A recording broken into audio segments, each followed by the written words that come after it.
नमस्कार बंधुरा केमन आছেন আপনারা সবাই आशा करी अनेक भालो आছেন এবং সুস্থ আছেন।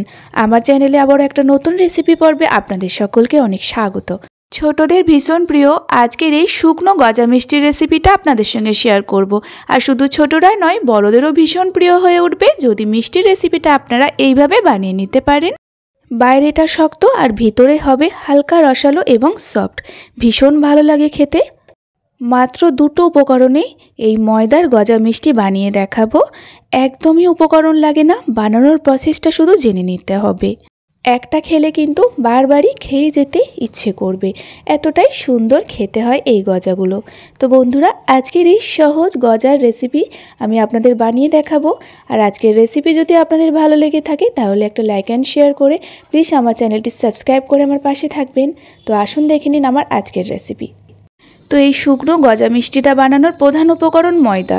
তো এখানে আমি চায়ের কাপে করে মেপে 1.5 কাপ পরিমাণে ময়দা নিলাম, আপনারা বাড়িয়ে বা কমিয়ে নেবেন। স্বাদ মতো লবণ দিয়ে দিলাম। এবার দেব বেকিং সোডা। বেকিং সোডা দেব 1 চামচের 4 ভাগের 1 ভাগ। এখন দিচ্ছি 1 চামচ পরিমাণে ঘি।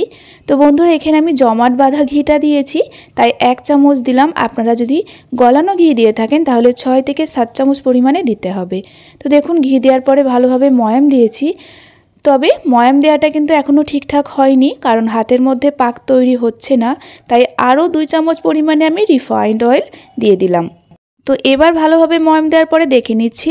দেখুন, হাতের মধ্যে কিন্তু একটা ঢেলা তৈরি হচ্ছে, মানে ময়ামটা এরকমই দিতে হবে। আশা করি আপনারা বুঝতে পেরেছেন, এই মিষ্টির জন্য ময়ামটা ঠিক এরকমভাবেই দিতে হবে। তো এবার ঠান্ডা নর্মাল জল দিয়ে ময়দাটা মেখে নিচ্ছি। তো এখানে ময়দাটা কিন্তু একদমই অমসৃণ করে মাখতে হবে, খুব একটা স্মুথ মাখাও হবে না, মানে সমস্ত ময়দাটা মিশে গিয়ে একটা ডোয়ের মতো তৈরি হতে যতক্ষণ সময় লেগেছে ততক্ষণই মেখেছি। দেখুন, এরকম একটা অমসৃণ ময়দা ডো বানিয়ে নিয়েছি। তো ময়দাটা এখন আমার মাখা হয়ে গিয়েছে, আর একটু সফট করে বানিয়ে নিতে হবে, খুব একটা শক্তও নয় আবার খুব একটা নরমও না।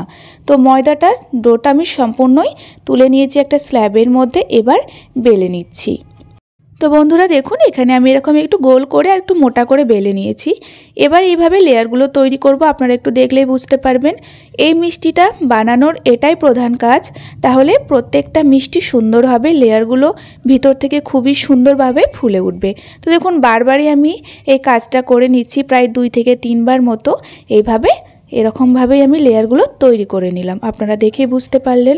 তো শেষবারের জন্য আমি খুব ভালোভাবে মুড়িয়ে নিচ্ছি, মানে সমস্ত লেয়ারগুলো চাপা দিয়ে ঠিক এরকমভাবে গোল করে একটু মুড়িয়ে নিলাম। তো বন্ধুরা, আপনারা কিন্তু এই ময়দার এই মিষ্টিটা বানানোর জন্য অবশ্যই এই স্টেপটা কমপ্লিট করবেন, মানে আমি যেইভাবে বানিয়েছি সেভাবে আপনারা তৈরি করে নেবেন।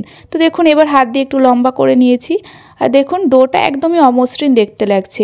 এই মিষ্টিগুলো কিন্তু এভাবেই তৈরি হয়, মানে ডোটা একদমই স্মুথ হবে না। এবার আমি লম্বা লম্বা করে কেটে নিলাম।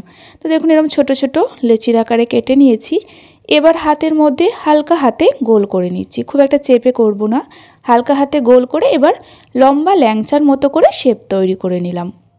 খুবই সহজ, সবগুলো আমি একইভাবে রেডি করে নিলাম। এবার এই মিষ্টিগুলো ভেজে নেব। তো দেখুন, ভাজার জন্য কিন্তু আমি এখানে রিফাইন্ড অয়েল ভালোভাবে গরম করেছি। তেলটা কেমন গরম করতে হবে বুঝতেই পারছেন, হালকা গরম করতে হবে। এবার একটা একটা করে মিষ্টি দিয়ে দিয়েছি। প্রথম অবস্থায় মিষ্টিগুলো খুন্তি দিয়ে নাড়বেন না, কড়াইটা ধরে একটু নাড়িয়ে দেবেন। আর প্রথম অবস্থাতে ফ্লেমটা লোতে রেখে প্রায় 2 মিনিট মতো ভেজে নেবেন।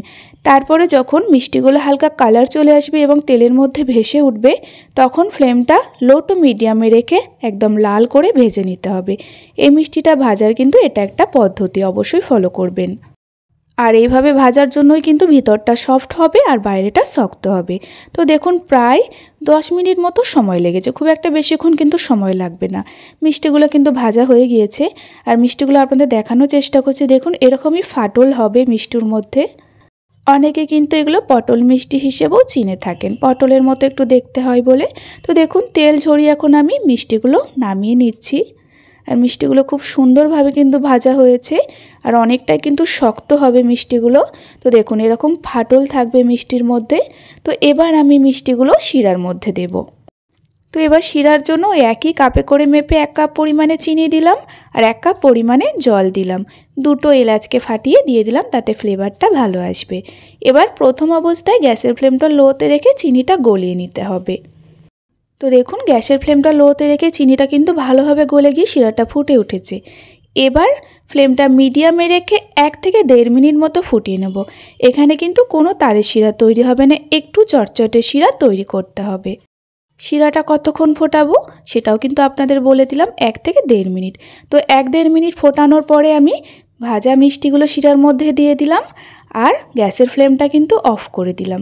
এবার খুব ভালোভাবে শিরার সঙ্গে মিষ্টিগুলো মিশিয়ে নিচ্ছি। খুব একটা যদি চটচটে শিরা তৈরি হয়ে যায় তাহলে কিন্তু ভেতরে রসটা যাবে না, আবার খুব যদি পাতলা শিরা তৈরি হয় তাহলে কিন্তু একদমই মিষ্টিগুলো নরম হয়ে যাবে, তাই শিরাটা একদম ঠিকঠাক তৈরি করবেন।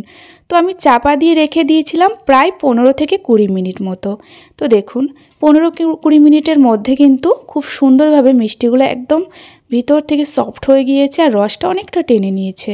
তো এখন আপনাদের দেখিয়ে দিচ্ছি একটা গরম অবস্থাতেই তুলে, দেখুন ভীষণ সুন্দর হয়েছে মিষ্টিগুলো কিন্তু।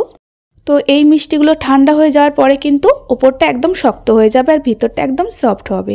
তো ফাইনালি এখানে ময়দার গজা মিষ্টি একদম তৈরি হয়ে গিয়েছে, যেমন দেখতে সুন্দর লাগছে খেতেও কিন্তু দুর্দান্ত হয়েছিল। তো বন্ধুরা আপনারা কিন্তু অবশ্যই বাড়িতে ট্রাই করে দেখুন, আশা করছি আপনাদের কিন্তু ভীষণ ভালো লাগবে।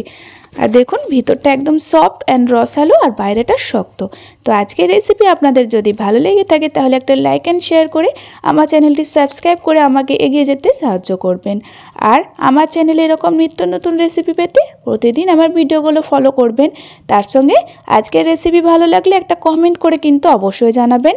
আজকের ভিডিও এই পর্যন্তই। আপনারা সকলেই ভালো থাকবেন এবং সাবধানে থাকবেন।